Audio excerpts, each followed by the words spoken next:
Hi everyone, it's Don and I hope you're having a fantastic day. Well, I thought I'd start up talking about individual cruise ships again. And the first one I want to do is the Island Princess. There's a couple reasons I want to talk about the Island Princess. So yeah, let's talk about it.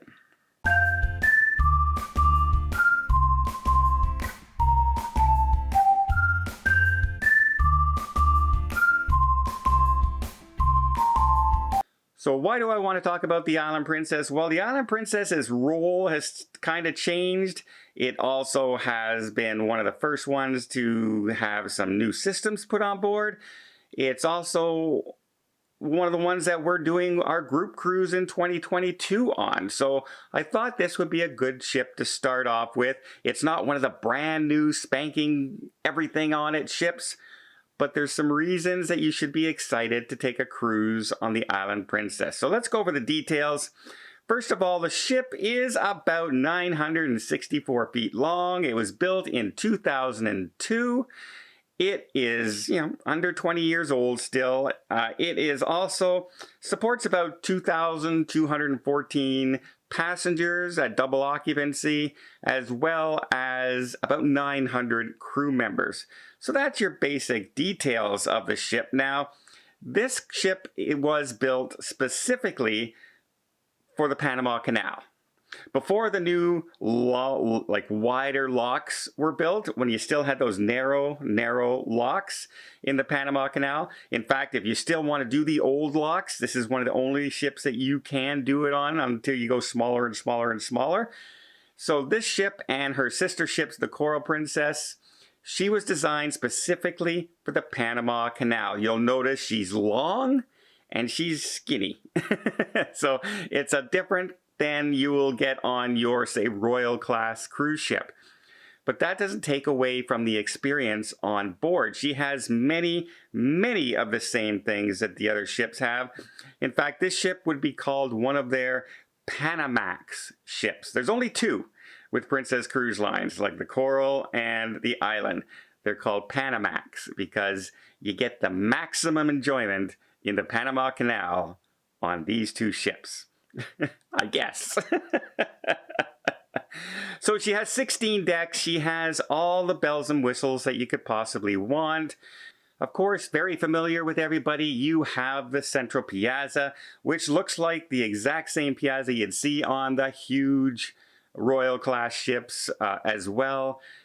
That's one of the things about Princess. When you go into the piazza, you feel I'm home if you're a regular Princess cruiser, because the whole ship is designed to feel very home-like. Like they all resemble each other in one way or another. It's very easy to get around on a Princess cruise ship because one Princess ship design, no matter how large or how small, is basically like the same thing.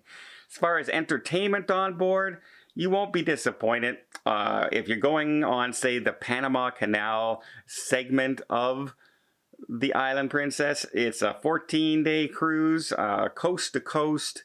It has their regular shows in the Princess Theater, as well as special guest entertainers. So it's not going to be the same dancers up there every night. You'll probably see about 4 or 5 shows during a 14-day cruise, and the rest of the nights you will see individual specially brought on board entertainers, which they rotate around their fleet, if you will. So there'll always be something new. You won't see a repeat performance on a 2-week cruise, which is always a good thing.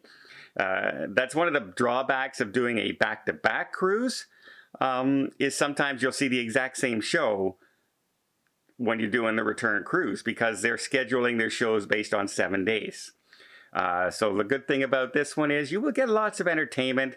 You have a piano bar, the Crooners Bar on board. You have Princess Live. There's a big, huge area in the rear of the ship that is another huge dance floor and entertainment area, more set up like a lounge bar. And a lot of people like to go there. There'll be nightly entertainment there and dancing. Sometimes they'll put auctions up there, like the art auctions. They will hold all kinds of events up there.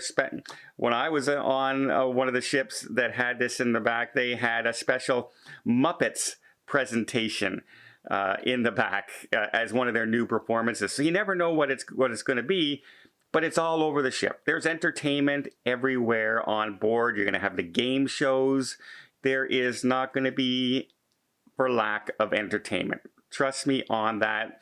Island Princess also has the festivals of the world, so depending on where you are during the year in the different countries that you're at, they will represent with something on board to present the festival of those countries that you're at. So if you happen to be in New Orleans, you might see a Mardi Gras type festival. It depends on where you are, but they plan these for basically, a 14-day cruise. You're going to see something with the festivals of the world. So it's always a lot of fun and a lot of entertainment.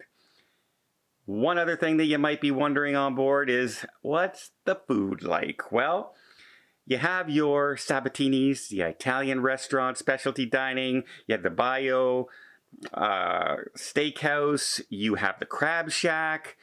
And you have Chef Curtis Stone's Share on board this restaurant, which is the a specialty dining, kind of like a chef's table setup, where Curtis Stone has designed the menu around that dinner for you.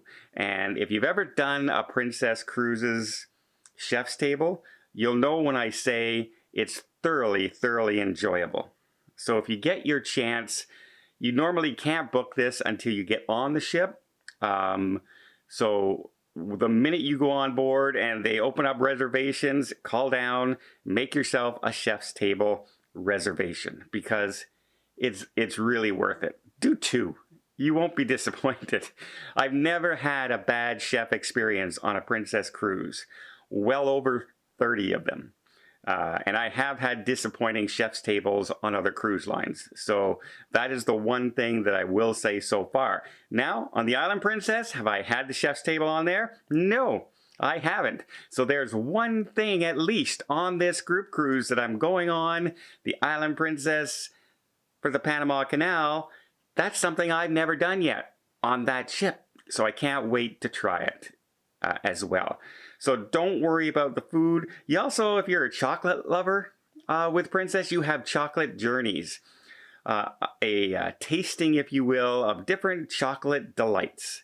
And yeah, I know many people who have gained many a pound during a long cruise because the chocolate things that they offer you on board just melt in your mouth. And if you have a sweet tooth, you can just binge till your heart's content. And I know I have. And of course, if you're going through the Panama Canal, a lot of it is a nice, easy cruise. It's a nice, easy tour. It's not like you're not rushing to your next port. It's a more of a leisurely experience. So one of the great things, without a huge wind and things like that going on top decks, it's easy to lounge by the pool. But one of the great things to do is also just sit up on top on a beautiful, beautiful sunny night, starry night, that would be weird, starry night, and do the movies under the stars on the top deck. Watch a new movie on the theaters, or an old favorite that they're showing, or a concert that they'll put up, or even depending on when you're sailing, they'll put up football games on Sunday, or they'll put up the Super Bowl or the NBA basketball playoffs. There will be something on the screen every single night, a different movie.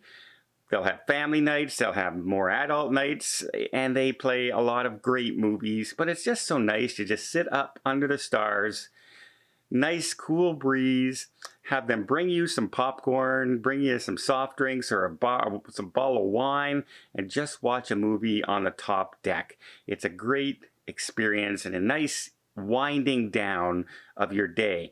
And speaking of bringing you popcorn and bringing you your wine and drinks, well, they had the Medallion on this ship. It was one of the first ships to be given the Medallion, as a matter of fact. And what's great about it is You can do so much with the Medallion. If you don't know what the Medallion is, it's a little bracelet or a wristwatch that sits here, or a necklace. It's a little round thing like this, and it's great because you can find your family anywhere on the ship. You can look them up on the computer because they're attached to your link. You can book your dining on your iPad, you can book it on your TV, you can walk out into the hallway near the elevators and they have this big touch screen out there. You can book your entertainment, you can book your dining right there. You can see what's happening today, all the different times during the day. And even when you get, when you get back to your room and you're carrying, some coffees for everybody and you're juggling back to you and you're, oh, how do I open my door? How do I get my key card from my, this, If you have it just hanging here on your wrist, as soon as you get near your door, it unlocks your door and you just have to push it open. And that's it. I find that so easy because I'm a buffet guy and I bring a lot of stuff back to my room from the buffet. Hopefully there's a buffet. And yeah, it's just so much easier as far as finding what's happening during the day. You don't have to squint and scroll through the papers that they hand out in your room every night. You can just bring it up on the TV and you can, oh, look, 1 o'clock, we're doing line dancing up on the pool deck. Or, oh, tonight in the theater, they have a Michael Jackson impersonator. All kinds of things. It makes it so much easier. And it's also a great thing right now with what's happening in the world because it's a tracker as well. So if anything happens on the cruise ship, somebody gets tested positive or anything like that, this tracks them, tells them who they've been with, isolates them. This is what they use right now in Asia and in Italy that has stopped completely anybody testing positive. It stopped every single outbreak on those ships so far by having that kind of technology on the ship. And that's exactly what the Medallion does. So that's a benefit of, an unintended benefit, because this was out before any of this happened. It's much like the Royal Caribbean has right now. That's much touted, that you heard the CDC is looking at to have everybody have that kind of system on their ships. Princess already has that kind of system on most of their ships.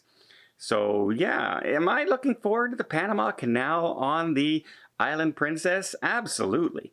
It's a familiar design ship. It's built specifically for the Panama Canal. It's got a dining experience I haven't had yet. And it's the Panama Canal. And we're doing the old docks and the old locks, which is great. You don't have to go through the new ones. It's a much more of a cultural experience, a much more a historic experience where you get to see all the original stuff and you get to hear all about what happened and how they built this. And it's definitely a better experience going through the historic locks than it is going through the new locks. I will guarantee you that. So yeah, wow, I just talked about the Island Princess here almost 14 minutes and we haven't even talked about what you can do and where you go during that cruise. So I'm going to do another video and tell you all about the fantastic shore excursions and the fantastic cruise ports you're going to get to visit if you happen to take a Panama Canal cruise, especially if you're taking it on the Island Princess. Well, I hope you appreciate this video. If you did, please give it a thumbs up. We'll see more tips, more tricks, more travel vlogs from around the world. Hit that subscribe button. Till next time, have yourself a safe and a great vacation.